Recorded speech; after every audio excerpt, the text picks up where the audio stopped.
A 10-year-old boy had exactly 7 seconds to make a choice that would either destroy his mother's only source of income or save an entire neighborhood from being erased.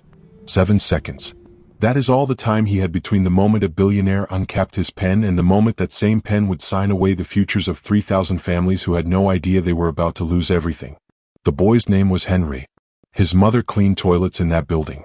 She had begged him, with tears forming in her eyes, to stay quiet, to pretend he had not seen what he saw the night before, to act like none of it happened. But Henry could not pretend, because Henry had watched two people in expensive suits walk into an empty boardroom at almost midnight, open a folder, swap the papers inside, and walk out laughing about how no one from those neighborhoods would ever read the fine print anyway. Now here he was, standing in that same boardroom, watching the same folder sit in front of the most powerful man in the city. His mother stood frozen by the wall, holding a tray of water glasses, silently pleading with her eyes for him to stay still. The cameras were flashing. The executives were smiling. The pen was hovering. And Henry knew, with the certainty only a child can have, that if he did not speak in the next few seconds, the lie would become permanent. He thought about his mother, about their apartment with the leaking ceiling, about how she had told him just that morning that this job was the only thing keeping them off the street. He thought about all of that. And then he walked straight past the security guards, past the lawyers, past every person in that room who made more money in a day than his mother made in a year. He walked right up to the billionaire. And he whispered 4 words that would change everything. "They switched your folder." The billionaire's pen stopped moving. The smile faded from his face. And in that frozen moment, a janitor's son became the only thing standing between a city and the people trying to steal it in broad daylight. This is the story of what happened next. But to truly understand how a child ended up holding that much power in his small hands, we need to go back. Back to the night the building thought no one was watching. Back to a mother who worked 3 jobs and still could not afford to dream. And back to a billionaire who had forgotten where he came from until a boy reminded him. Before we continue, let us know in the comments where you are watching from. We'd love to hear from you. And if you are new here, click on the subscribe button so you never miss any of our upcoming videos. The building was called Baker Horizons Tower. 72 floors of glass and steel rising above the city like a monument to ambition. During the day, it hummed with the energy of deals being made, fortunes being built, and futures being decided. But at night, it became something else entirely. At night, it became a maze of empty hallways and darkened offices where secrets could breathe freely. Mary Pace knew this building better than most of the executives who worked there. She knew which elevators made strange noises after 10 o'clock. She knew which floor had the bathroom with the broken lock. She knew which trash cans always overflowed and which offices always smelled like cold coffee and desperation. She knew all of this because she had been cleaning this building for almost 4 years, pushing her cart through corridors where people walked past her like she was furniture. Mary was 43 years old. She had deep brown eyes that carried the kind of tiredness no amount of sleep could fix. Her hands were rough from years of scrubbing surfaces that would only get dirty again the next day. But those same hands had once held legal documents, had once turned pages of law textbooks, had once signed her name on a certificate that said she was qualified to do much more than empty garbage cans. That felt like another lifetime now. Before Henry was born, Mary had worked as a paralegal at a small firm downtown. She was good at her job. She caught errors that lawyers missed. She understood the language of contracts, the way certain words could mean protection and other words could mean trap. Her supervising attorney had told her once that she had the kind of mind that belonged in a courtroom, not behind a desk. She had smiled at that, had allowed herself to imagine a future where she wore suits instead of cleaning uniforms. Then life happened the way it always does to people who cannot afford for anything to go wrong. Her husband got sick. The medical bills started arriving like a flood that would not stop. The firm downsized and she was the first to go because she was the newest and the least connected. She found herself pregnant and unemployed in the same month. Her husband died 6 weeks before Henry was born, leaving her with nothing but debt and a baby she did not know how to raise alone. So she did what women like her have always done. She survived. She took whatever work she could find. She cleaned houses during the day and offices at night. She learned to smile at people who looked right through her. She learned to keep her head down and her opinions to herself. She learned that in the world of the wealthy, the help was expected to be invisible. Henry changed everything about her life while also being the reason she worked so hard to maintain it. He was a curious child from the moment he could open his eyes. He asked questions about everything. Why was the sky that color? Why did some people have big houses and others had small apartments? Why did his mother have to leave before he woke up and come home after he fell asleep? Mary answered as many of his questions as she could, but some questions had answers she did not want him to know yet. Like why she sometimes cried in the bathroom when she thought he was sleeping. Like why she saved every penny but never seemed to have enough. Like why she flinched whenever someone in a suit looked at her too long. Henry was 10 years old now, and he was smart in ways that sometimes scared Mary. He noticed patterns that adults missed. He remembered details that most people forgot the moment they saw them. His teacher had called Mary once to tell her that Henry had a photographic memory, that he could recall entire pages of text after reading them just once. Mary had not known what to say to that. She had simply thanked the teacher and hung up, wondering how a gift like that would help a boy like Henry in a world that did not care about smart poor kids. The night everything changed started with a simple problem. Henry's school had given him an assignment to write about his parents' job. The teacher wanted descriptions, details, maybe even photographs if possible. Henry had come home that afternoon with the assignment sheet clutched in his hand and excitement in his voice. He wanted to see where his mother worked. He wanted to understand what she did all those hours she was away from him. He wanted to write something that would make her proud. Mary had said no at first. The building was not a place for children. There were rules about unauthorized visitors. If anyone complained, she could lose her job, and losing this job would mean losing everything. But Henry had pushed. He had promised to stay quiet, to stay close, to be invisible the way she was invisible. And Mary, tired from her double shift and weakened by the hope in her son's eyes, had finally agreed. Just this once, she had told him. You stay right next to me. You do not touch anything. You do not talk to anyone. You understand? Henry had nodded solemnly, but his eyes had been bright with anticipation. He had no idea that agreeing to this would put them both at the center of something neither of them could have imagined. They arrived at Baker Horizons Tower just after 9 in the evening. The lobby was quiet, the day workers long gone. A security guard named Jerry sat behind the front desk, and he smiled when he saw Mary approaching. Jerry had always been kind to her, asking about Henry, sometimes sneaking her an extra coffee from the break room. He looked at Henry now with friendly curiosity. Who is this young man? My son, Mary said, trying to sound casual even though her heart was beating fast. School project. He needs to see what I do. Jerry glanced around the empty lobby, then shrugged. Keep him close, Mary. You know how it is. She knew exactly how it was. In buildings like this, people who did not belong were noticed quickly and removed quietly.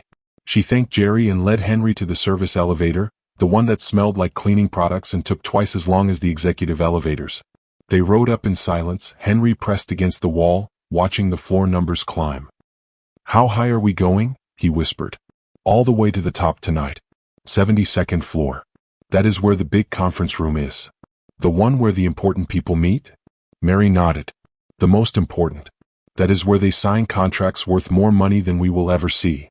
Henry thought about that as the elevator continued its slow ascent. What makes a contract worth so much? Mary looked at her son, surprised by the question. Promises, she said after a moment. A contract is just promises written down. When powerful people make promises to each other, those papers become worth millions. But what if someone breaks the promise? Mary did not answer right away. The elevator doors opened onto the 72nd floor, and she stepped out, pulling her cart behind her. Then people get hurt, she finally said. That is why contracts matter. That is why the words have to be right. The 72nd floor was different from the lower levels where Mary usually worked.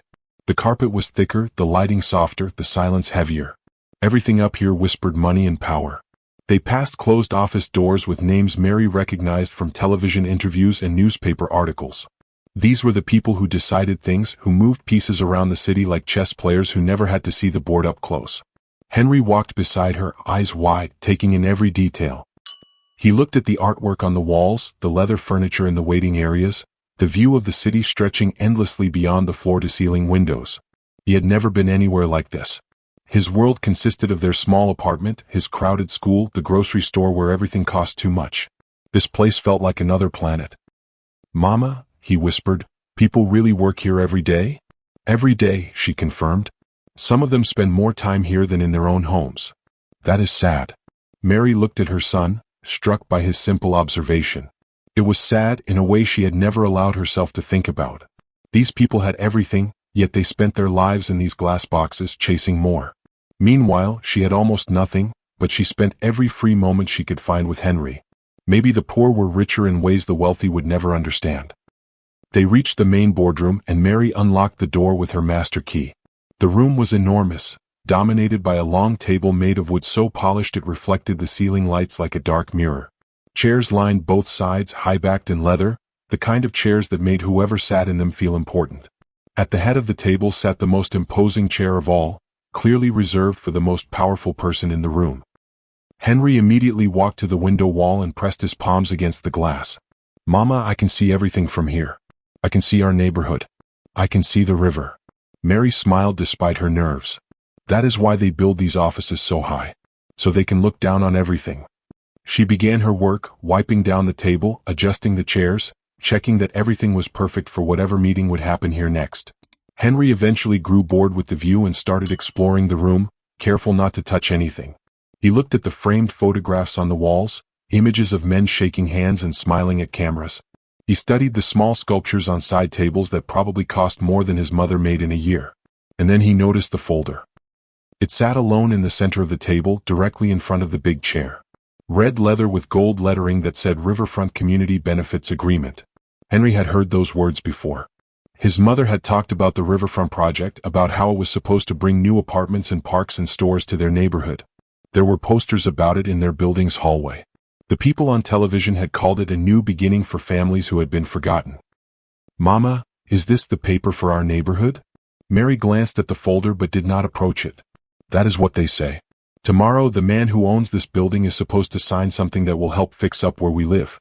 New pipes, new windows, a playground for you and your friends." "For real?" "That is what they promised."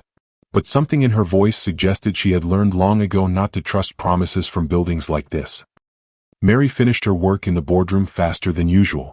Something about being up here with Henry made her nervous, like they were trespassing in a place where people like them were not meant to exist. She told Henry it was time to move on to the other offices on this floor. He followed reluctantly, casting one last look at the folder on the table. For some reason he could not explain, he felt like that folder mattered. He felt like he should remember it. They moved down the hallway, Mary cleaning offices while Henry sat in corners reading his comic book. An hour passed. 2 hours.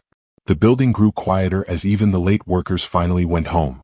By 11 o'clock, they were the only ones left on the 72nd floor. At least that is what Mary believed. She had just finished cleaning the office of someone named Charles Denton.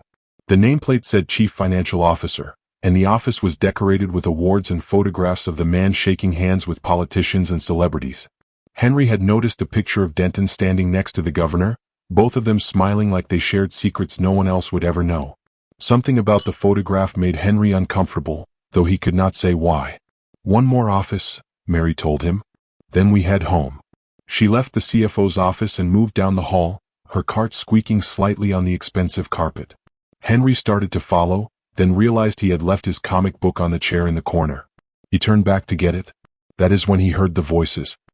They were coming from the direction of the boardroom, low and urgent, the kind of voices people use when they do not want to be overheard. Henry froze. His mother had told him to stay close, to stay quiet. But the voices were between him and where she had gone. If he tried to reach her, he would have to pass whoever was talking. He made a decision that would change everything. Instead of calling for his mother, instead of running toward her, he moved silently toward the boardroom door. It was slightly open, just a crack, and warm light spilled out into the darkened hallway. Henry pressed himself against the wall and listened. 2 people were inside. A man and a woman. The man's voice was deep and impatient. The woman's was smoother, more controlled. "We do not have much time," the man was saying. "The cameras are only down until midnight." "I scheduled the maintenance window myself," the woman replied. "We have 40 minutes. More than enough." Henry heard footsteps moving around the room. Then the sound of paper rustling. "Section 4 needs to change completely," the man continued. "The guarantees have to become suggestions. The community benefits need to be optional, not mandatory." "I rewrote everything," the woman said. "Looked at it 3 times. The language sounds almost the same, but the meaning is completely different. Anyone skimming will see what they expect to see. They will not notice that we have removed every protection that actually matters." Henry's heart started beating faster. He did not fully understand what they were saying, but he understood the tone. These people were doing something wrong. Something they did not want anyone to know about. "What about Robert?" the man asked. "He is supposed to sign this tomorrow. What if he actually reads the whole thing?" The woman laughed, and the sound made Henry's skin crawl. "Robert Baker has not read a contract in 10 years. He trusts us to handle the details. That is what he pays us for. He will skim the first page, flip to the signature line, and sign. By the time anyone figures out what the document actually says, the bulldozers will already be rolling." "And the originals?" "In my safe. We switch them out tonight, Robert signs the new version tomorrow, and the community gets exactly what they deserve." Nothing. More paper rustling. Then footsteps approaching the door. Henry pushed himself deeper into the shadows, barely breathing. The door opened wider and two figures stepped out. In the dim light from the boardroom behind them, Henry could see their faces clearly. The man was tall with gray hair and a sharp jaw. The woman was shorter with dark hair pulled back tight. They were both dressed in expensive clothes even at this hour, and they moved with the confidence of people who believed they would never be caught. They walked right past the spot where Henry was hiding. He could smell the man's cologne, could see the woman's red heels clicking on the carpet. They passed within 3 feet of him and did not see him at all. To them he was invisible. Just like his mother was invisible. Just like everyone who worked in this building after hours was invisible. After they were gone, Henry stayed frozen for a long moment, trying to process what he had heard. Promises written down, his mother had said. A contract is just promises written down. These people had changed the promises. They had taken the good words out and put bad words in. And tomorrow, the man who owned this building would sign the fake version, and all those families in Henry's neighborhood would lose everything they had been promised. Henry moved to the boardroom door and looked inside. Everything looked exactly as it had before, except now there was a different folder on the table. Same red leather, same gold letters, but Henry knew it was not the same one. He had watched them switch it. He had seen the woman carry out the real folder under her arm while the man placed the fake one exactly where the original had been. He thought about his mother's face when she talked about the riverfront project. She had looked hopeful for once, like maybe things were finally about to get better. He thought about the other families in their building, the old woman on the 3rd floor who had lived there for 40 years, the young couple with the new baby, the man who worked 2 jobs and still smiled every morning. All of them were counting on those promises. All of them believed that someone in this fancy building actually cared about them. And now Henry knew the truth. No one cared. The people who were supposed to protect his neighborhood were the same ones trying to steal from it. He heard his mother calling his name, her voice tight with worry. He turned away from the boardroom and ran toward her, his mind racing with everything he had just witnessed. She was waiting at the end of the hallway, relief flooding her face when she saw him. "Henry, I told you to stay close. Where did you?" "Mama, I saw something." 2 people came into the big room and they switched the papers. They took the real folder and put a fake one. Mary grabbed his arm, her grip almost painful. "Stop. Stop right now." "But Mama." "No." Her voice was harder than he had ever heard it. "We do not talk about what we see in this building. We do not talk about what we hear. That is how we survive, Henry. That is how I keep this job and keep the roof over our heads. But they are going to hurt our neighborhood. They said the bulldozers." "I do not care what they said." Mary's eyes were glistening now, and Henry realized with a shock that she was close to crying. "Do you understand what happens if you go around accusing important people of doing wrong things? They do not listen to children. They do not listen to janitors. They call security and they throw us out and I lose this job and then what? Then we have nothing, Henry. Nothing." He wanted to argue. He wanted to tell her that staying quiet was wrong, that letting bad people win was wrong. But he saw the fear in her mother's face, and he understood that this was not the simple world of right and wrong that he learned about in school. This was the real world where people without power had to make terrible choices just to survive. Mary pulled him toward the elevator, moving quickly like she wanted to escape this floor before anyone else appeared. She did not speak again until they were in the service elevator, descending toward the lobby. "You will forget what you saw," she said quietly. "You will forget what you heard. Tomorrow is a normal day. We go on like always. That is the only way." Henry nodded, but even as he agreed, he knew he could not do what she was asking. He could not forget. His mind did not work that way. Every detail of what he had witnessed was burned into his memory, as clear and permanent as a photograph. The voices, the faces, the folder being switched, the words about bulldozers and promises that meant nothing.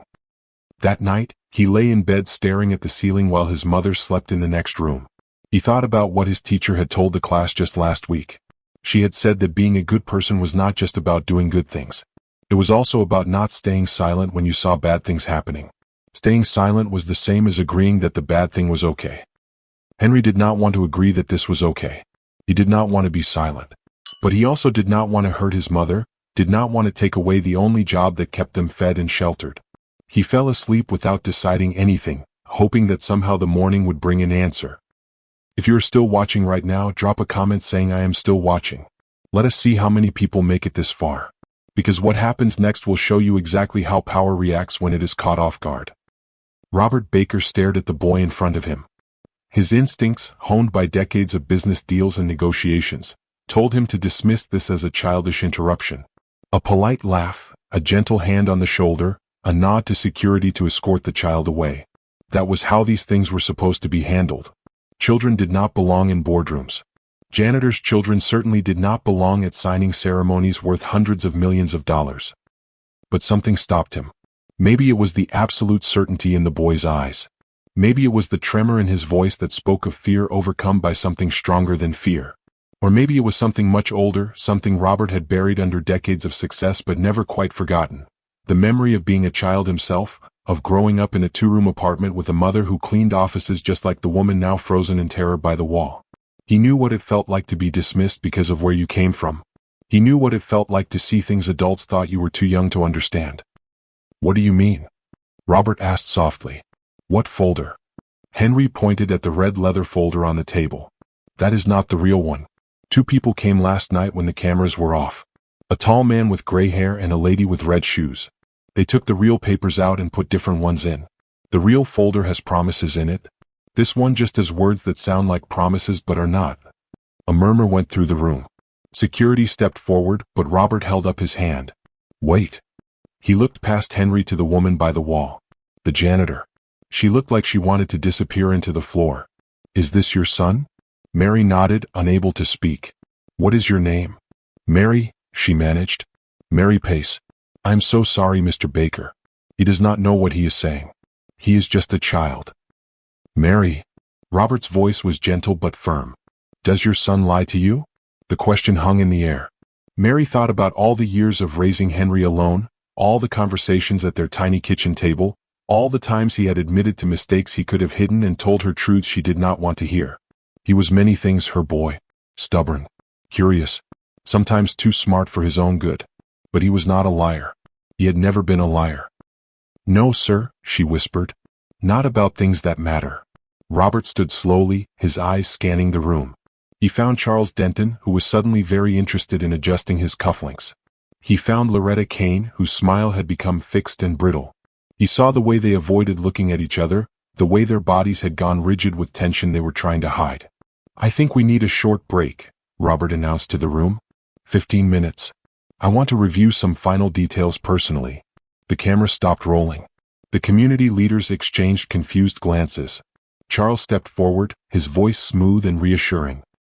Robert, surely this is not necessary. The documents have been reviewed extensively. We should not keep everyone waiting over a child's imagination. 15 minutes, Charles. Something in Robert's tone made the CFO step back. The room began to empty, but Robert gestured for Mary and Henry to follow him. They entered a smaller conference room down the hall, away from the cameras and the crowds. Grace, Robert's assistant, joined them. She had worked for him for 20 years and knew him better than almost anyone. She could see from his face that something was wrong. Grace, I need you to compare the printed contract in that folder with the digital version we approved last week. Word for word. And I need a log of everyone who accessed the boardroom after hours yesterday. Grace nodded and left quickly. Robert turned to Henry. Tell me everything. From the beginning. What did you see? Henry told him.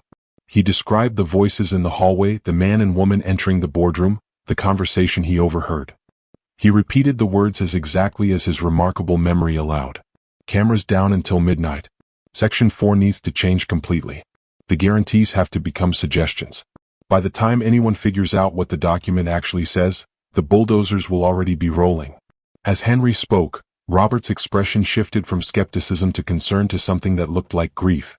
These were not the words of a confused child. These were the words of witnesses who believed they could never be caught.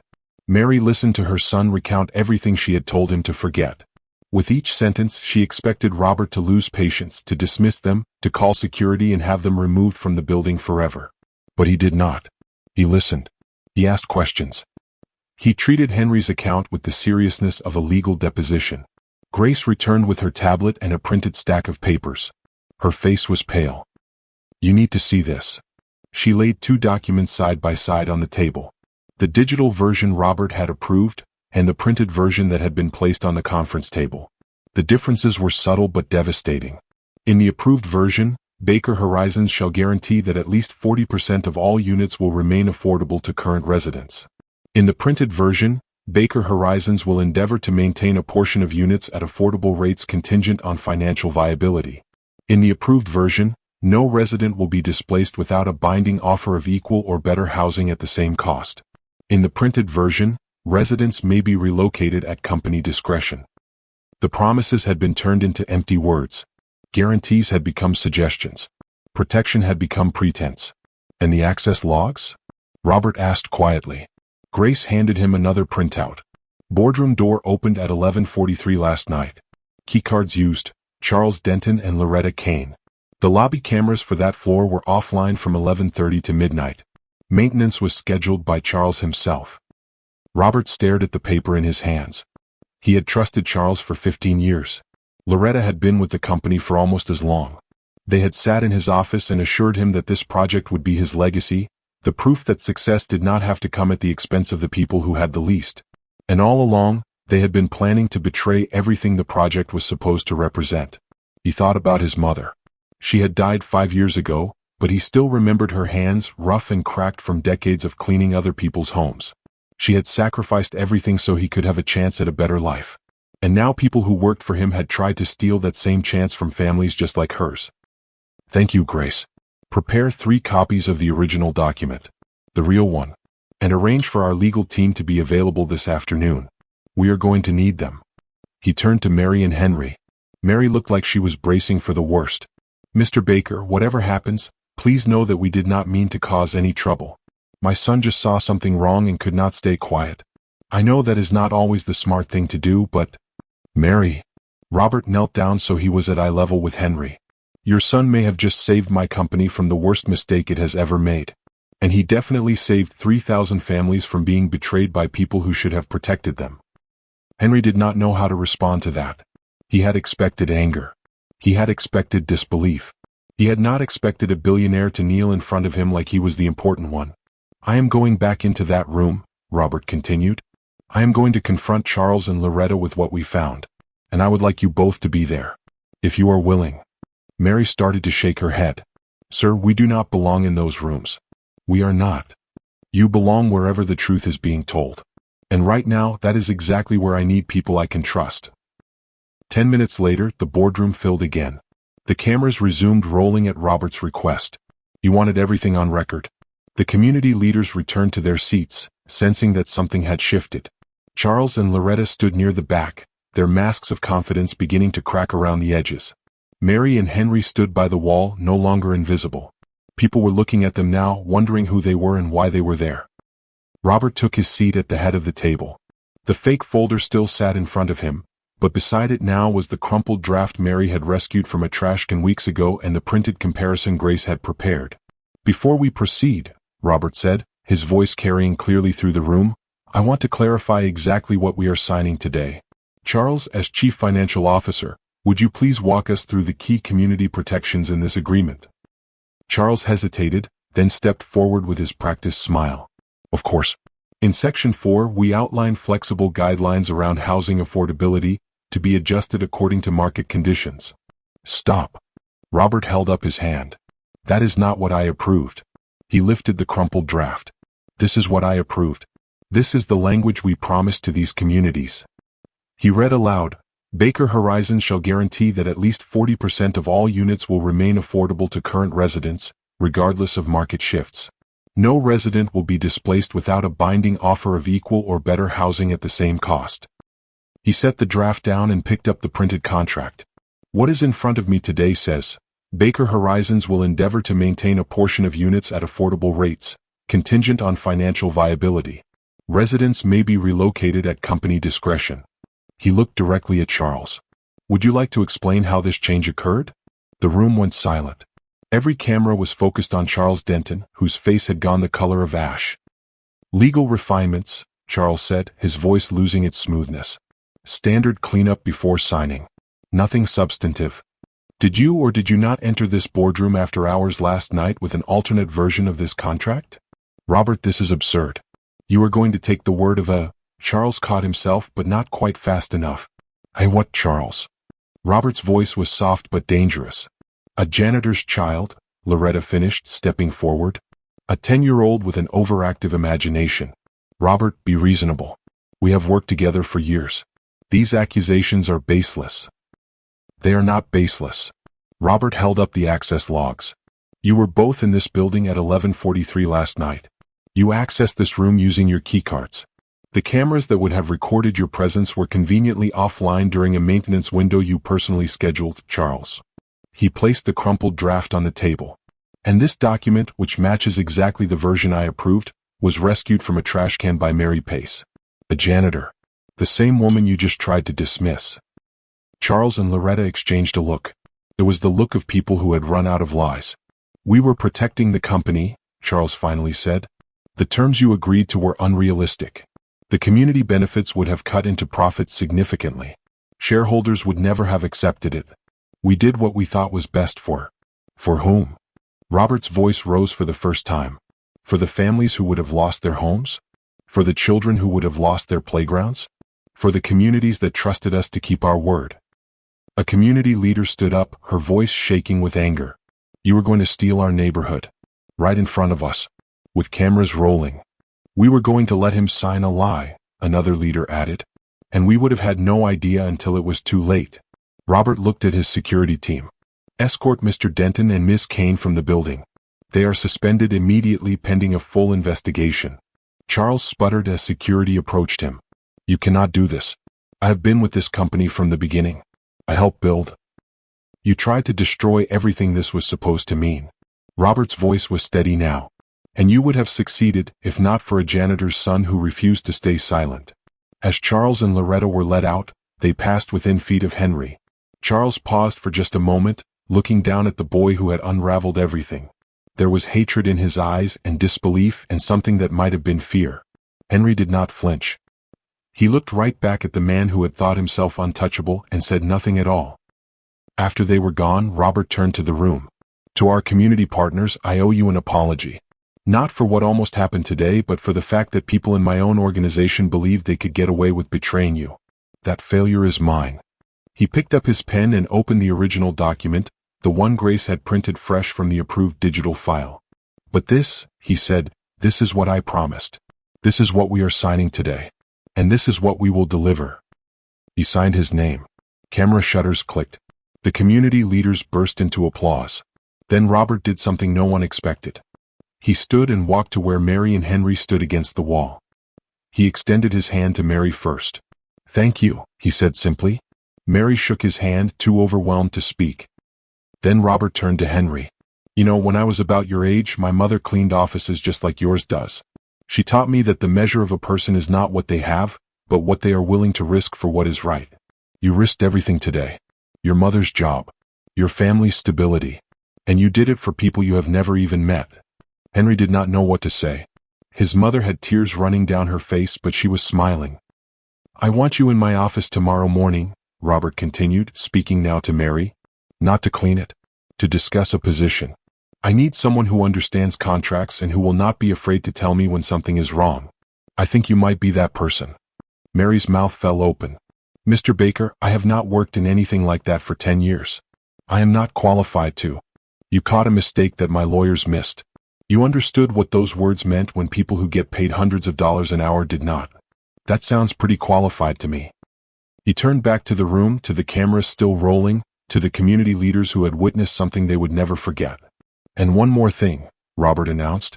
Effective immediately, Baker Horizons is establishing a scholarship program for the children of our support staff. Janitors, cafeteria workers, security guards, anyone who keeps this building running. Their children will have access to educational funding from elementary school through college. We are calling it the Invisible Hand Scholarship because the people who keep a company like this standing are too often the ones nobody sees. He looked at Henry. You are going to be our first recipient. If you want it. Henry nodded slowly, still not quite believing any of this was real. That night, in their small apartment, Mary sat at the kitchen table looking at the business card Robert had given her. It had his direct number on it. Call me tomorrow at 9, he had said. We have a lot to discuss. Henry sat across from her, working on his school project. He was writing about his mother's job, but the story had changed completely since that morning. Mama, he said without looking up, why did you always tell me to stay quiet? Mary thought about the question for a long time before answering. Because I was scared, baby. I was scared of losing what little we had. I thought keeping our heads down was the only way to stay safe. But it was not, was it? She shook her head slowly. No. It turns out sometimes the only way to stay safe is to speak up. I just forgot that for a while. Because life got hard? Because life got hard, she agreed. Henry put down his pencil and looked at her. I was scared too, Mama. When I walked up to Mr. Baker, my legs were shaking so bad I thought I might fall down. But I kept thinking about what Mrs. Thompson said in class. About how staying quiet when you see something wrong is the same as saying it is okay. And I did not want to say it was okay. Even if it meant we lost everything. Mary got up from her chair and wrapped her arms around her son. I am so proud of you, she whispered. I should have told you that today. I should have told you 100 times. You can tell me tomorrow, Henry said. And the day after that. And the day after that. She laughed through her tears. I plan to. 6 months later, Mary Pace sat in her own office on the 45th floor of Baker Horizons Tower. The nameplate on her door said Community Ethics and Compliance Liaison. Her job was to review contracts, to talk to community groups, to make sure that the promises the company made were the promises the company kept. She was still learning, still taking classes on the weekends, still feeling like an imposter some days. But she was also discovering something she had forgotten about herself long ago. She was good at this work. She had always been good at it. She had just never had the chance to prove it. Henry still came to the building sometimes after school. But now, instead of hiding in corners with a comic book, he did his homework in his mother's office while she worked. He met the community leaders who stopped by to discuss projects. He watched his mother speak up in meetings, challenging executives who tried to slide vague language past her. He saw the way people treated her now, with respect instead of invisibility. The riverfront renewal project broke ground right on schedule. The apartment buildings that rose along the river were nothing like the luxury towers that usually replaced poor neighborhoods. These buildings had playgrounds and community gardens and apartments that families like Henry's could actually afford. The old woman from the 3rd floor of their building moved into a brand new apartment with a working elevator. The young couple with the baby finally had a place where the heat worked in winter. The man who worked 2 jobs got a job at the new community center instead and had time to coach a youth basketball team. Robert Baker came to the ribbon-cutting ceremony himself. He stood next to Mary and Henry as the cameras flashed, and he gave a speech about what the project meant to him. I built this company from nothing, he said, and somewhere along the way I forgot what nothing feels like. I forgot that the people who clean our floors and guard our doors and cook our meals are not background noise. They are the foundation everything else stands on. It took a janitor's son to remind me of that. He paused, looking out at the crowd of families who had gathered to celebrate. Power does not make you a good person, and money does not make your voice more important. The truth is the truth no matter who speaks it. And the people who are willing to speak it, even when it costs them everything, are the ones who actually change the world. After the ceremony, Henry stood at the edge of the new playground, watching kids race across the climbing structure. His mother came to stand beside him. You did this, she said softly. All of it. You changed all of this. Henry shook his head. I just told the truth. You always told me to tell the truth. Mary smiled. I also told you to stay quiet. Thank God you did not listen to that part. Henry looked up at her. Mama, what if I had? What if I had just stayed by the wall like you said? Mary did not answer right away. She thought about all the versions of their life that might have been. The apartment with the leaking ceiling. The 3 jobs that barely covered the bills. The slow erasure of their neighborhood, one broken promise at a time. Then we would not be standing here, she finally said. And neither would anyone else. She put her arm around her son, and together they watched the children play on equipment that existed because a boy refused to be invisible. What would you have done? If you had been Henry, 10 years old and scared, watching a lie about to become law, would you have spoken up? Would you have risked everything your family had for strangers you did not know? If you had been Mary working 3 jobs just to survive, would you have let your son walk into danger? Or would you have done whatever it took to keep him quiet and safe? And if you were Robert Baker, would you have listened? When a child in a cheap t-shirt walked past your security and whispered something impossible, would you have taken him seriously? Or would you have brushed him off like everyone else did? These are not easy questions. There are no perfect answers. But they are the questions that define who we become when it matters most. The people who change the world are not always the ones with the money or the power or the platforms. Sometimes they are the ones with nothing but eyes that see and voices that refuse to stay silent. Sometimes they are the janitors and the children and the people the world has trained itself to ignore. So the next time you walk past someone mopping a floor or pushing a cart or standing quietly in a corner, remember Mary Pace. Remember that the person you do not notice might be the person who notices everything. And the next time a child tugs your sleeve and tells you something urgent, remember Henry. Remember that the truth does not care how old you are or how much money you have. It just waits for someone brave enough to speak it. If this story stayed with you, share it with someone who needs to hear it. Subscribe for more stories like this, stories about ordinary people who find themselves at the center of extraordinary moments. And remember, the most important witnesses in life are often the ones nobody paid to be there.